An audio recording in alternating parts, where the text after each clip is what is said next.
मोहब्बत दिल पे दस्तक किस्त नंबर 25 हिस्सा नंबर 3। मोहित ने अमाद के दिल की बात सबा को बताई तो वो भी बेहद हैरान और कुछ कुछ परेशान रह गई। क्या इसमें कोई मुज़ायका है? मोहित ने इसकी परेशानी नोट करते हुए पूछा तो इसने साफ गोई से कहा, अमाद भाई और अदीना के मजाज मशरिक और मगरिब हैं। मुझे इस बात पे हैरानी हो रही है कि अमाद भाई इस हद तक पहुंच कैसे गए। ये तो मैं भी कुछ नहीं कह सकता, हाँ मगर ये जरूर कहूंगा कि अमाद ने बहुत ढोंक बचाकर ये फैसला किया होगा। मोहित ने कहा तो भी सबा की परेशानी कम नहीं हुई।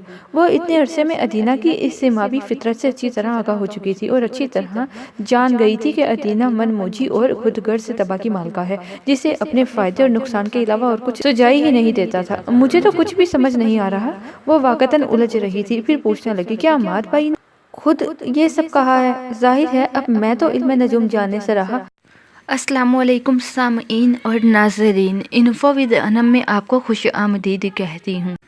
मज़ीद नावल सुनने के लिए, ख्वाब की ताबीर जानने के लिए और बहुत सारी दूसरी मालूमात के लिए चैनल को सब्सक्राइब करके बेल आइकन को दबा दीजिए ताकि आप कोई भी वीडियो हमारी सबसे पहले हासिल कर सकें। मोईद ने तहम्मुल से कहा तो वो खफीफ सी हो गई। आंटी ने बताया है, जाहिर है अम्माद ने बहुत संजीदगी से अपना मतमा नज़र पेश किया होगा। मरियम पुप्पो को क्या रद्द अमल था? सबा ने पूछा तो वो बोला, बहुत शदीद तो नहीं लेकिन वो परेशान ज़रूर है। पता नहीं ये नया कैसे पार लगेगी। अदीना हमारे ख़ानदान जैसे माहौल में रहने की आदी नहीं है, इसकी आदत और रवैया मुख्तलिफ है हमसे। तो क्या तुम ये सब अम्माद को नहीं समझा सकती? मोईद ने पूछा तो वो इशाने चुकाकर बोली, जो बन पड़ा वो करूंगी, इसके बाद तो जो इनकी मर्जी होगी, दिल की रजा होगी, वो वही करेंगे। चलो इतना ही काफ़ी है कि तुम इसका जहन तो इस तरफ लगाओ कि इन दोनों के मसाज आपस में नहीं मिलते, और ये कि वो अच्छी तरह से इसे अपने इस फैसले के मुतालिक सोच ले। आखिर को तुम्हारी ससुराल का मामला है और अमाद जैसे लाउबाली बंदे से मैं बहुत ज़्यादा तवक्कुआत नहीं रखता हूँ। मोईद ने साफ गोई का मुजाहरा किया तो सबा ने इस बात में सर हिलाया। वो खुद भी अमाद के इस फैसले को सुनकर मुतजब ही नहीं, फिक्रमंद भी थी, और इस परेशानी में अदीना के तलाक याफ्ता होने का कोई अमल दखल नहीं था, बल्कि इसे महज अदीना की अतवार को समझकर फिक्र हो रही थी कि इसकी तो अपनी माँ से भी कम ही बनती है इस बात। बल्कि मसले को इसने शाम के वक्त अमाद से टेलीफोन पर डिस्कस किया तो जो बात इसे लग रही थी अमाद ने इसे बहुत आराम से लिया। दुनिया में हर शख्स की जहनी मुताबिकत नहीं होती आपस में, और हमारे तो घर में मिसाल मौजूद है। मोहित और सोहा को ही देख लें, निभा ही रहे हैं ना, तो आप भी महज निभाना ही चाहते हैं? सबा ने हैरान होकर पूछा तो इसने गहरी सांस भरी। इस दौर में मोहब्बत करना और फिर इस मोहब्बत का मिल जाना बहुत मुश्किल है सबा, इसीलिए मैं इस चक्कर में नहीं पड़ रहा। दिल किसी एक पर मुतमिन हुआ तो उसी का नाम ले डाला। मगर अमाद भाई, मैं अदीना को आपसे ज़्यादा जानती हूँ। वो और आप समझे मशरिक और मगरिब हैं। सबसे बढ़कर इसके घर का माहौल, अदीना में किसी भी समझौते की क्वालिटी नहीं है। सबा ने साफ लफ्ज़ों में बात करने की ठानी तो अमाद कुछ देर के लिए खामोश रह गया, फिर बोला, आहिस्ता आहिस्ता सब ठीक हो जाता है सबा, डोंट वरी। ये क्या है अमाद भाई, मोहब्बत तो नहीं हुई ना? सबा बेचारगी से बोली तो अब की बार वो भी बोला, ये तुमसे करीब रहने का एक ट्रिक है। मुझसे करीब रहने की और भी बहुत सी ट्रिक्स थी, इसके लिए आपको अदीना से शादी की कोई ज़रूरत नहीं थी। नाराज़गी से बोली तो अंदर दाखिल होते हुए नौफल के कदम मारे तहय्युर के दहलीज पर ही थम गए। देख लीजिएगा अमाद भाई, अपने फैसले पर पछताएंगे आप। वो अब भी इससे खफा थी। भला अदीना की आदत का अमाद जैसे खुश मिजाज बंदे के साथ क्या जोड़ था? और दूसरा ये कि अदीना मिलके रहने की आदत भी इसमें कहाँ थी? इसे तो महज अपना आप ही अच्छा लगता था। यानी तुम भी इस रिश्ते के हक में नहीं हो? वो कदरे तौक़ुफ़ के बाद पूछने लगा तो सबा ने हिचकिचाते हुए कहा, मैं वाकई इस बेजोड़ रिश्ते के हक में नहीं हूँ। फूफो को जिस तरह की बहू चाहिए, अदीना इसका अक्स भी नहीं। सबा की बात सुनकर अमाद हंसने लगा। खैर, मामा की पसंद की लड़की तो कहीं से गड़ी गड़ाई ही मिलेगी। इनका बनाया हुआ सांचा बहुत पचीदा है। हर माँ को ऐसी ही बहू चाहिए होती है जो आते ही घर की जिम्मेदारी निभा ले, महज मियाँ को ही नहीं बाकी घर वालों को भी खुश रखे। सबा ने संजीदगी से कहा, और तुम्हारा क्या ख्याल है कि अदीना इस सांचे में पूरी नहीं उतरती? क्या आपकी अदीना से इस मौजू पर बात हो चुकी है? नहीं, लेकिन वो जानती है, अमाद ने बताया। फिर तो मैं आपके लिए दुआ ही कर सकती हूँ, खुदा करे वो आपके लिए और आपके इसके लिए बेहतर साबित हो। सबा ने गहरी सांस लेकर कुछ दिली से कहा तो वो बोला, बहुत शुक्रिया, इतनी देर में पहली बार मेरा हौसला बढ़ा है। सबा ने अलविदा कलमात कहते हुए फ़ोन बंद किया और गहरी सांस भरते हुए पलटी तो नौफल को सामने देकर कदरे हैरान हुई। वो बहुत सर्द तासुरात लिए अंदर आया था। क्यों मना कर रही थी आप अमाद को इस रिश्ते से? नौफल ने तेवरी चढ़ाते हुए पूछा तो सबा को हैरत के साथ साथ नागवारी भी महसूस हुई। ओहो, तो ये क्वालिटी भी मौजूद है आप में, छुप कर दूसरों की बातें सुनने वाली। बात को घुमाए मत, जो मैं पूछ रहा हूँ उसका जवाब दे। वो इसका तंज पी गया था। हाँ, मैंने मना किया है इन्हें, क्योंकि मैं नहीं समझती कि इनकी अदीना से जहनी मुताबिकत हो सकती है। ان کے اور ادینہ کے مزاج میں زمین آسمان کا فرق ہے۔ صبا نے بنا ہچکچاہٹ اصلی وجہ بتا دی تو وہ فی الفور تلخی سے پر لہجے میں بولا، اور آپ سے زیادہ اچھی طرح حماد صاحب کے مزاج سے کون واقف ہوگا؟ ظاہر ہے ایک عرصہ گزار کر آئی ہوں ان کے ساتھ، صبا نے لاپرواہی سے کہا تو ٹائی کی نوٹ ڈھیلی کرتا وہ بستر پر ٹک گیا۔ آپ اس معاملے سے دور ہی رہیں، یہ ان دونوں کا فیصلہ ہے، انہیں اپنی مرضی اور منشا کرنے دیں۔ وہ قطعی لہجے میں بولا تو صبا نے اپنی حیرت چھپاتے ہوئے جواب دیا، میں ان سے الگ نہیں ہوں، ادینہ کے مزاج سے مجھے بھی اچھی طرح واقفیت ہے، مجھ سے بحث مت کریں۔ جب میں نے آپ سے کہہ دیا کہ اس معاملے سے دور رہیں تو پھر دور ہی رہیں۔ اگر عماد کو ادینہ میں کوئی انٹرسٹ ہے تو اسے اس کی مرضی کا فیصلہ کرنے دے۔ انہوں نے مجھ سے مشورہ مانگا تھا، جو مجھے مناسب لگا میں نے انہیں بتا دیا، اس میں آپ کی پسند ناپسند کا تو کوئی سوال ہی نہیں اٹھتا۔ صبا نے تھوڑے سے جھوٹ میں آر محسوس نہیں کیا تھا، اسے علم تھا کہ نوفل یوں تو بات کو چھوڑنے والوں میں سے نہیں۔ اور آپ کو کیوں مناسب نہیں لگا ادینہ اور عماد کا رشتہ؟ کیونکہ آپ دل سے چاہتی ہی نہیں، نوفل نے غصے سے کہا تو وہ متحیر سے بولی، تو اس میں اتنے غصے والی کون سی بات ہے؟ بہرحال آپ اس معاملے سے دور ہی رہیں، کسی بھی فیصلے میں آپ کی سوچ کا عمل دخل نہیں ہونا چاہیے۔ نوفل نے قطعیت سے کہا تو وہ اس کی بات مکمل ہوتے ہی بول اٹھی، یہ محض آپ کا خیال ہے نوفل، وگرنہ میں نے کچھ غلط سوچ کر مشورہ نہیں دیا۔ مجھے علم ہے کہ ادینہ اپنی سوچ اور فطرت کی وجہ سے عماد بھائی کے ساتھ گزارا نہیں کر سکے گی، دونوں کے ذہنوں میں زمین آسمان کا فرق ہے۔ کل کو پچھتانے سے بہتر ہے کہ آج ہی سوچ سمجھ کر فیصلہ کیا جائے، زندگی گزارنے کا موقع روز روز تھوڑی ملتا ہے۔ یہی تو میں کہہ رہا ہوں، اگر ادینہ کو دوبارہ زندگی گزارنے کا موقع مل ہی گیا ہے تو آپ اس کی راہ کی رکاوٹ نہ بنے، نوفل نے قطعی انداز میں کہا تو وہ بے بسی سے اس کی صورت دیکھ کر رہ گئی۔ وہ اپنے بستر پر اوندھی لیٹی اپنی بدلتی قلبی ذہنی کیفیت پر غور کر رہی تھی۔ معید حسن کی پل بھر کی قربت اس کے تمام تر حواس کو جھنجھوڑ کر رکھ گئی تھی۔ اس قدر بودی نفرت، سالوں کی نفرت اور بیزاری پر وہ کچھ لمحے حاوی کیسے ہو گئے؟ زوہا میر، اسے اپنے وجود کے گرد ایک ان دیکھے مضبوط حصار کی تپش محسوس ہونے لگی۔ اس نے بے چینی سے کروٹ بدلی۔ اپنی اس ہاری ہوئی کیفیت پر اسے کل سے رونا آ رہا تھا۔ اس نے اپنی زندگی میں صرف ایک ہی شخص سے نفرت کی تھی، وہ تھا معید حسن۔ اتنی نفرت تو وہ عمر کاظمی سے بھی نہیں کر پائی تھی، جو اس کے دل کی دنیا تاراج کر گیا تھا۔ پھر یہ کیسا لمحوں کا طلسم پھیلا تھا کہ اس کا دل اس طلسم کا شکار ہو گیا۔ نفرت کو مٹنے میں پل بھر بھی نہیں لگا تھا۔ اس نے اپنے دل کو ٹٹولا تو وہاں کچھ بھی نہیں تھا، نہ نفرت اور نہ محبت، بس ایک انجانا سا درد تھا جو اسے کسی پل چین نہیں لینے دے رہا تھا۔ اللہ کرے تمہاری بھی ایسے ہی نیند اڑ جائے معید حسن، تم بھی یوں ہی سوچو بلکہ الٹی سیدھی سوچوں کا شکار ہو جاؤ۔ وہ چڑھ کر اپنی مخصوص عادت یعنی بددعاؤں پر اتر آئی تھی، پھر نروے سی انگشت شہادت کا ناخن چباتی اٹھ کر بیٹھ گئی۔ آخر یہ ہوا کیا ہے مجھے؟ وہ سپاٹ چہرہ لیے اس قدر لاپرواہ اور بے نیاز لگ رہا تھا، اور میں اس وقت بھی جو تپش میرے چہرے سے پھوٹی تھی اس کی حدت ابھی تک محسوس کر رہی ہوں۔ تو وہ زرق، وہ جو اپنے دل کے دروازے کو تالا لگا کر عمیق گہرائیوں میں چابی پھینک دینے کا دعویٰ کیا کرتی تھی، دل پہ ہونے والی پہلی ہی دستک پر بے چین ہو اٹھی تھی، مگر یہ بے چینی خود اس کے لیے ناقابل قبول تھی، اس لیے اپنی اس تبدیلی کو وہ قبول کرنے کی بجائے مسلسل رد کر رہی تھی، مگر وہ نہیں جانتی تھی کہ اس دستک کو شور رفتہ رفتہ کس قدر بڑھنے لگے گا۔ یالے نے چائے کا مگ اپنے آگے گھسکایا اور دونوں ہاتھوں سے دکھتی کنپٹیاں دبانے لگی۔ ان دنوں تو سکھ کی نیندیں حرام ہو کر رہ گئی تھی، جن محبت کرنے والے دن رات کے خواب دیکھے تھے ان میں آنکھوں کو سونے کا موقع ہی کہاں ملا تھا کہ وہ ایک خوبصورت نیند لے کر بیدار ہو پاتی۔ اب تو یہ مسلسل دکھن ہی ساتھی بنی ہوئی تھی۔ کچھ شور ہوا تو اس نے چونک کر نظریں اٹھائی، سامنے کا منظر اس کا خون خاک کر گیا۔ شموئیل خان بڑے پر اصرار انداز میں پلوشے کو ناشتے کی میز پر لا رہا تھا۔ نہیں کھانا یوں اچھا نہیں یالے، وہ منمنا رہی تھی۔ یالے کو مکمل بات سمجھ میں تو نہیں آئی، مگر وہ اتنا ضرور جان گئی کہ پلوشے اس کی موجودگی کی وجہ سے میز پر نہیں آ رہی۔ میرا سامنا کرنے کے قابل تو تم بھی نہیں شموئیل خان، اس نے تلخی سے سوچا اور دکھتے سر کو سکون دینے کے لیے چائے کے گھونٹ بھرنے لگی۔ شموئیل خان بالآخر پلوشے کو ناشتے کے لیے لانے میں کامیاب ہو گیا تھا۔ یالے اپنی جگہ پر پراجمان رہی، وہ اچھی طرح شموئیل خان کا روپ دیکھنا چاہتی تھی، مگر پہلی رات کو تپتی سلگتی دکھائی دینے والے پلوشے اس قدر برا فروختہ کیوں تھی، یہ یالے کی سمجھ سے باہر تھا۔ اب تو وہ شموئیل خان کے ساتھ تھی، پھر بھی یالے کا ذہن نہ چاہتے ہوئے بھی پہیلی میں الجھنے لگا۔ یہ چائے لو، تو اس پر جیم لوگی یا مکھن؟ شموئیل نے بذات خود چائے مگ میں ڈال کر پلوشے کے آگے رکھی اور بڑی اپنائیت سے پوچھنے لگا۔ یالے نے اپنا سر درد کچھ اور بڑھتا محسوس کیا تھا۔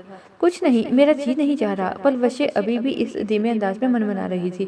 اوف یار، کھاؤگی تو ہی زندہ رہوگی نا، اور مجھ میں بابا جان کا مزید عطاب سہنے کی ہمت نہیں ہے۔ شمویل خان کا انداز بھی نظر انداز کیے جانے والا نہیں تھا۔ یالے کے دل میں درد سا اٹھا، مگر اس نے کون سا کبھی مجھ سے اعتراف محبت کیا تھا؟ جو کبھی زندگی ساتھ گزارنے کے وعدے کیے تھے وہ کڑی میں ہی بیوقوفوں کی طرح اس کے سائے کو ہاتھ میں پکڑنے کے لیے اس کے پیچھے پیچھے پھرتی رہی دیوانی بن کے۔ مگر اس شخص نے کتنی کامیابی سے میری محبت کا استعمال کیا ہے۔ اس نے جلتی آنکھوں سے پلوشے کو توس پر جام لگا کر دیتے ہوئے شمویل خان کو گورا۔ مجھے بھوک نہیں ہے، پلوشے نے کنکیوں سے یالے کے تاثرات دیکھتے ہوئے بے چارگی سے کہا۔ کھاؤگی تو خود بخود بھوک لگنا شروع ہو جائے گی، کم آن ہری اب۔ وہ اس کی ایک بھی سننے کے موڈ میں نہیں لگ رہا تھا۔ قطعیت سے بولتا یالے کو زہر لگا۔ پلوشے نے مرتے کیا نہ کرتے کہ مصداق توس پکڑ لیا تو وہ بہت بے دردی سے کرسی گھسیٹ کر اٹھ کھڑی ہوئی۔ تم کہاں جا رہی ہو؟ بیٹھ کر پہلے ناشتہ ختم کرو، شمویل خان نے اسے دیکھتے ہوئے کہا تو وہ پھنکاری۔ مجھے ہیرو ہیروئن کے پٹے ہوئے ڈرامے دیکھنے کا کوئی شوق نہیں، یہ تو اب روز کی بات ہے۔ تم کب تک یوں ہی ٹیبل چھوڑ کر اٹھا کرو گی؟ شمویل نے اطمینان سے جواب دیا تو اہانت کے احساس کے ساتھ وہ گڑا اٹھی۔ اٹھا کر تم دونوں کو باہر پھینک دوں گی شمویل خان، یہ میرا گھر ہے، اسے میں تم دونوں کی عیاشیوں کے لیے تمہارے حوالے نہیں کروں گی۔ ویل ڈن، شمویل خان نے ہلکی سی تالی بجا کر گویا اس کی ہمت کی داد دی۔ یہ ہوئی نا یالے افریدی والی بات؟ شمویل خان، جتنی عزت بنی ہے اسے سنبھال کے رکھو، میں تمہاری اس ہوتی سوتی کے سامنے تمہاری کھال اتارنا نہیں چاہتی۔ یالے نے پلوشے کی موجودگی کے باعث اب کی بار انگریزی زبان کا سہارا لیتے ہوئے دانت پیسے تو وہ جیسے محفوظ ہوتے ہوئے انگریزی ہی میں بولا۔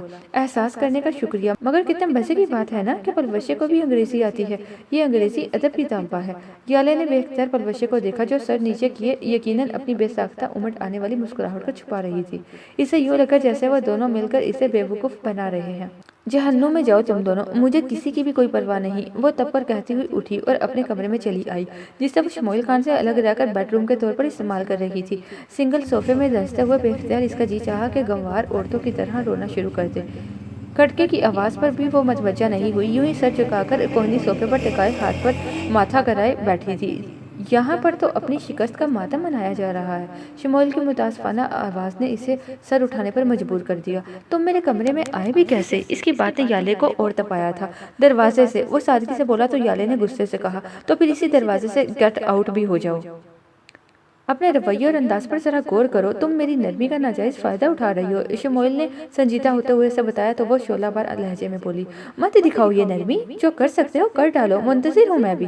وہ چند لمحے یوں ہی خاموشی سے اسے دیکھتا رہا، پھر تعصب سے بولا، جتنی تم محبت مجھ سے کرنے کا دعویٰ کرتی ہو اتنا ہی کبھی اعتبار کیا ہوتا تو آج یہ حالات نہ ہوتے۔ شمویل خان، کیونکہ تم تو محبتوں سے کھیلنے والے، استعمال کرنے والے روایتی سردار ہو۔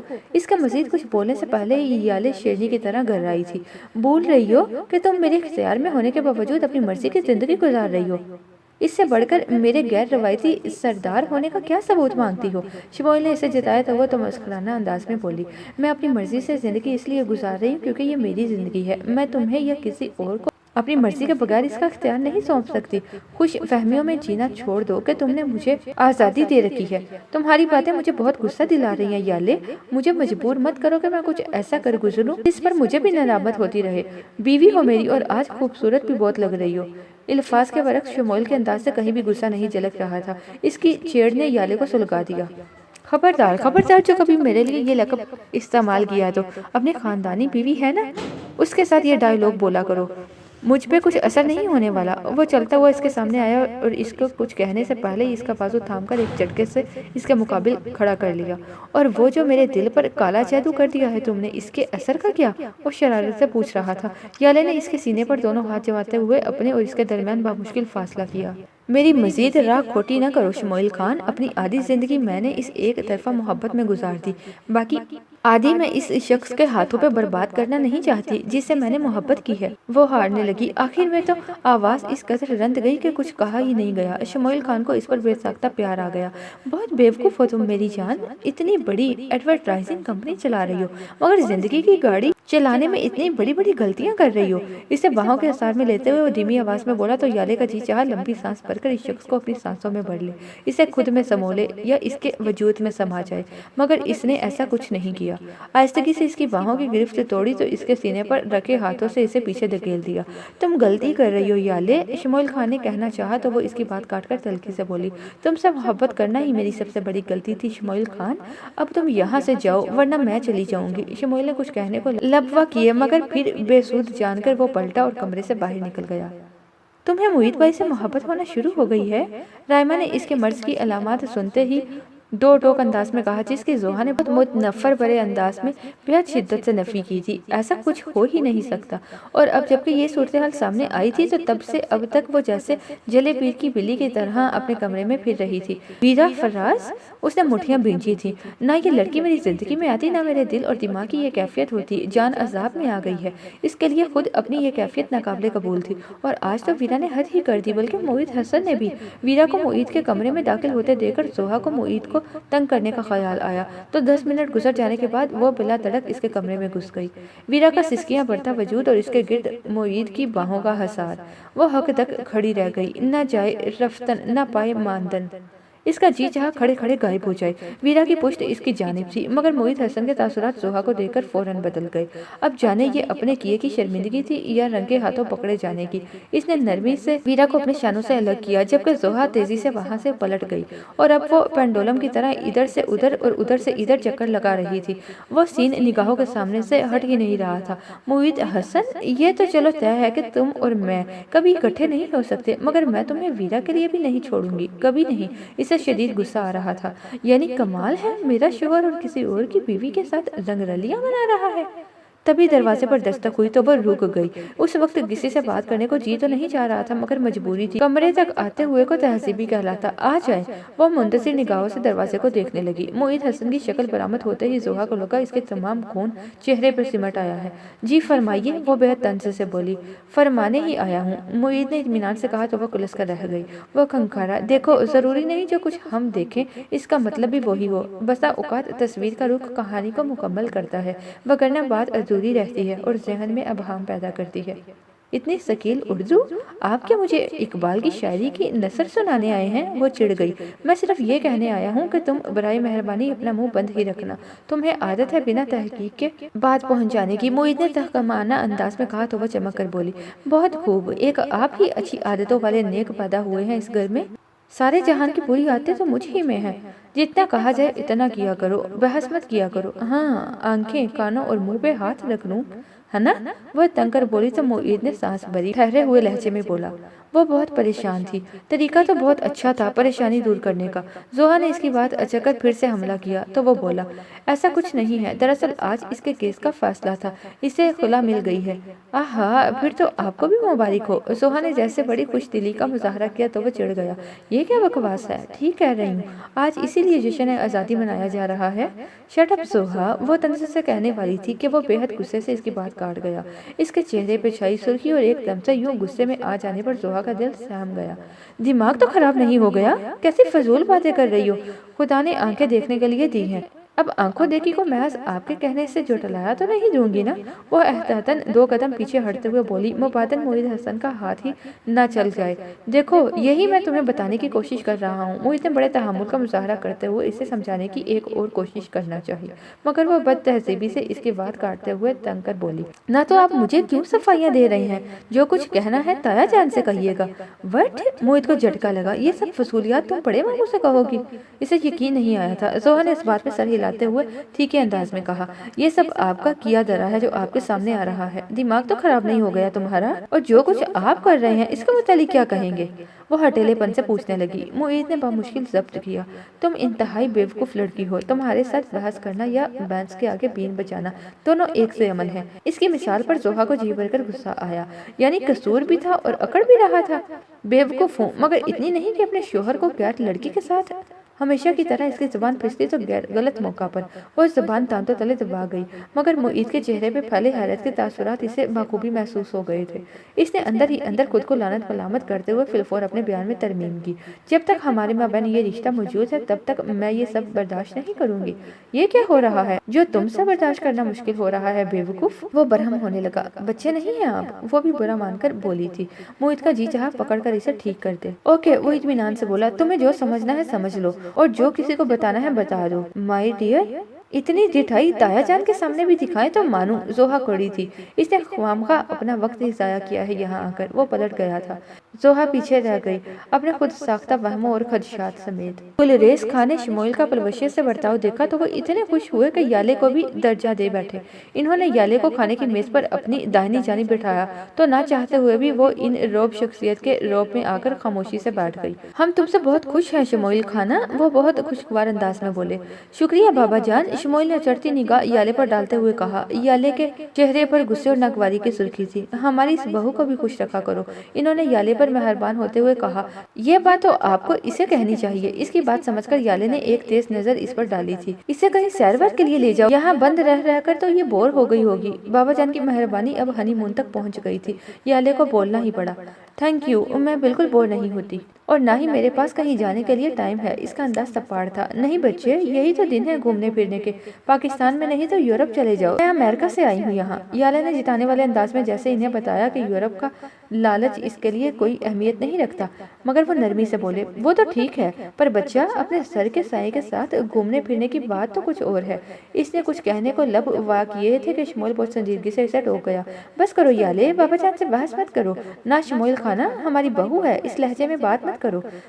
गुलरेज खान ने इसे मना किया तो याले सर झुकाए इनकी मेहरबानियों का पशे मंजर सोचने लगी। इसे हवेली देखने का शौक है तो इसे वहां ले जाओ। नहीं, मुझे ऐसा कोई शौक नहीं है। वो इनकी बात काट गई तो शमूएल खान ने नागवारी से कहा। ऐसे तासुरात लिए वो कतई सफा हिम्मत के मूड में नहीं लग रही थी। इस रात वो उसके कमरे में पहुंच गया। इसकी हिम्मत नहीं हुई कि कभी बाबा जान से बहस या इनसे इख्तलाफ करने की। देख ली ना मेरी हिम्मत, वो इत्मीनान से बोली। सब मेरी दी हुई छूट है। शमूएल खान ने जिताया तो वो चटकी। हर बात में ख्वामखा मेरे शोहर बनने की कोशिश मत किया करो। वो जैसे महफूज होकर हंसा। जो हकीकत है इसे कैसे जुटलाया जा सकता है। मोहब्बत दिल एक नहीं बल्कि दो के शोहर हैं। मेरी ही बेवकूफ़ी थी जो तुम्हें चाहकर सर पर चढ़ाए रखा और अब सर पर मुसल्लत कर लिया है। इसने आराम से कहा। सब तो तुम्हें चाह करने से पहले सोचना चाहिए था। मैं तो बहुत भागा था मगर तुमने काबू कर लिया। हाय नसीब, वो जब्त से बोली, वगरना शमूएल खान के होठों से मुस्कुराहट नोचने को जी चाह रहा था। जो अपने खुद साख्ता वहमों का तुम शिकार हो, खुदा इसकी आंखों को दिखाता है और इसे अपने नसीब की खुशबख्ती का एहसास ही नहीं होता। शमूएल खान ने कहा। वो तंग लहजे में बोली। मुंह मत खुलवाओ शमूएल खान, और खुदा के लिए मेरे सामने आकर बार बार मेरा जब्त मत आजमाया करो। इसने तो किसी और अंदाज में कहा मगर शमूएल खान बात को अपने ही अंदाज में ले गया।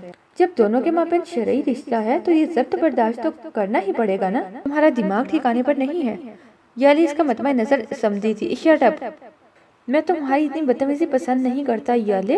वो यकलख्त संजीदा हुआ था। मुझसे लफंगों वाली गुफ्तगू मत करो, तुम्हारा दिमाग खराब है और कुछ नहीं। इसके कतई अंदाज पर शमूएल ने तासुब से कहा। याले जैसी मैच्योर लड़की से ऐसे रवैये की इसे कभी भी तवक्का नहीं थी, जो सब कुछ पहले ही जाने के बावजूद कुछ गैर मुतवक्का बातों को दिल पर ले बैठी थी और न सिर्फ अपनी बल्कि इसकी जिंदगी के खूबसूरत दिनों को भी अपनी जिद के पीछे गंवा रही थी। तो क्या याले और शमूएल अब इकट्ठे खुश रह पाएंगे? जानने के लिए देखते रहिए मोहब्बत दिल पे दस्तक, किस्त नंबर 26, हिस्सा नंबर 1।